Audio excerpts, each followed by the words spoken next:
Iran Israel जंग में जहां ये ममालिक एक दूसरे पर मिज़ाइलों की बारिश कर रहे थे, वहां पाकिस्तानी गवर्नमेंट ने अपने ही निहत्ते मज़लूम गरीब आवाम पर पेट्रोल का आज तक का सबसे बड़ा बम मार दिया है। अभी जंग शुरू हुई है और आलमी मंडी में तेल की कीमत गालबन 65 से कुछ $85, 85-86 फ़ी बैरल पर हुई, तो हमने अपने अवाम की फ़ौरन से पहले खाल उतार के रख दी है। अभी खित्ते में किसी मुल्क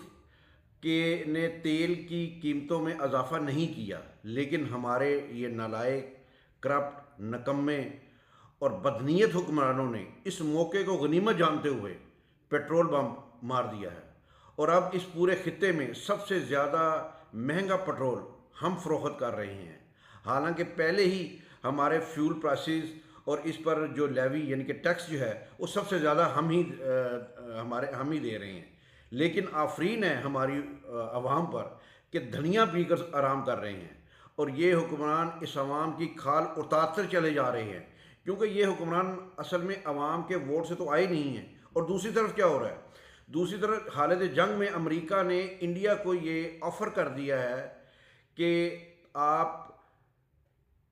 रूस से तेल लें और उस तेल को रिफाइन करके दुनिया को बेचें, यानी कि सस्ता तेल रूस से लेकर इंडिया बेचेगा और ये डबल ट्रिपल मुनाफा कमाएगा। और हमारे फेवरेट फील्ड मार्शल और शहबाज शरीफ को अमेरिका ने इजाज़त नहीं दी, क्योंकि हम ग़ुलाम हैं।